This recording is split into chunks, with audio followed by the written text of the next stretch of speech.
There's a reason field gear from the 1940s still turns up today in almost perfect condition. While so much of our modern synthetic equipment tears, mildews, or loses waterproofing after a single hard season, long before nylon ponchos and polymer coatings, the soldiers of World War II relied on something far more primitive, but in many ways far more durable, a hand-mixed waterproofing formula made from nothing more than tallow, paraffin, and resin. It was simply rugged chemistry born in the field, capable of turning ordinary cloth into a barrier that could shrug off rain, sleet, and snow. And decades later, collectors and survivalists would rediscover it as one of the most enduring forgotten arts of wartime innovation. During the brutal winters of World War II, supply lines failed, replacement gear was rare, and men on the front lines had to make do with what they had. Tarps ripped in the wind, oilcloth cracked in the cold, and wool coats soaked through in endless sleet. From the frozen trenches of the Eastern Front to the sodden outposts of the Aleutian Islands, soldiers faced the same problem. They needed waterproof gear, and they needed to create it themselves. So they melted down cooking fat, shaved paraffin from candles, scraped resin off pine trees, and blended it all together over a low fire. What they ended up with was a thick, waxy mixture that bonded to wool, cotton, and canvas like armor.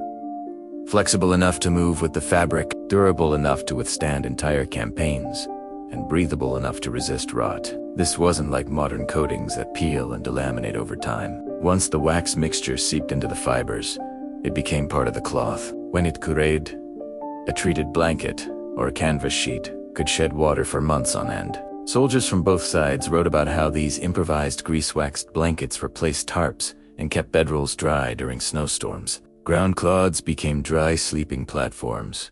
Ponchos were fashioned from wool blankets, and canvas covers were turned into makeshift tents capable of surviving the worst conditions the war could throw at them. The process itself was simple but demanded patience. Tallow and paraffin were melted in roughly equal amounts, with pine resin slowly mixed in until the blend thickened and gave off a faint woody scent. While hot, the mixture was brushed or rubbed into cloth, using anything available: rags, sticks, the back of a mess tin. Once cooled, the material was warmed again near a fire or in sunlight so the coating could soak deep into every fiber. The fabric darkened, stiffened slightly, and came out able to make water bead and roll off, as if the material were glass.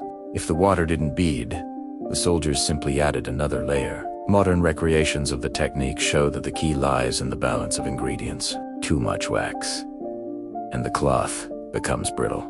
Too much tallow, and it becomes sticky and attracts dust. A blend of roughly 40% paraffin, 40% tallow, and 20% resin seems to recreate the most durable wartime formula: flexible in freezing temperatures, resistant to mildew, and icily refreshed by warming the cloth near heat. Even small abrasions heal themselves when the coating remelts slightly, sealing cracks and renewing the waterproof layer. There were advantages modern gear can't quite reproduce. The natural aroma of tallow and pine resin repelled insects and mildew. The matte finish prevented glare that could give away positions to an enemy. And unlike synthetic waterproofing that eventually breaks down, this coating could be repaired forever as long as you had heat and a bit of mixture left in a tin.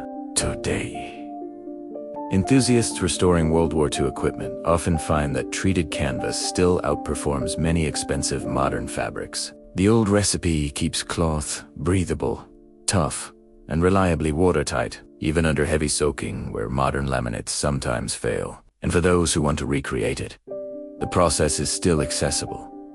Equal parts paraffin and rendered tallow, a smaller amount of resin, gentle heat, a brush, and time applied to wool, canvas, denim, or heavy cotton.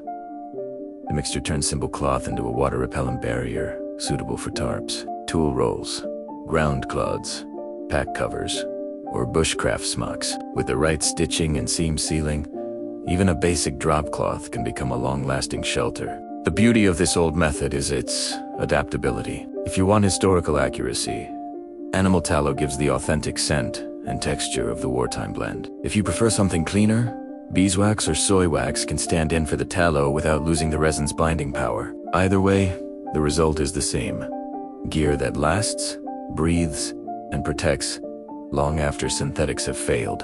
But beyond its practicality, this method represents something deeper, a mindset of resilience, ingenuity, and self-sufficiency. Soldiers didn't wait for better equipment. They engineered it from scraps. They turned waste into survival tools, and their solution still works today, proving that the old ways aren't gone. They're simply waiting to be rediscovered. Every time a collector restores an old canvas pack, or a prepper waterproofs a bedroll, using this mixture, a small piece of that wartime ingenuity comes back to life. Rugged, reliable, and still defying the elements. After 80 years, and if you want to keep exploring these forgotten fieldcraft methods, the ones that shaped some of history's toughest generations, make sure to subscribe to In the Beginning and share this story with those who still value craftsmanship over convenience. Because sometimes the simplest ideas are the ones that last the longest.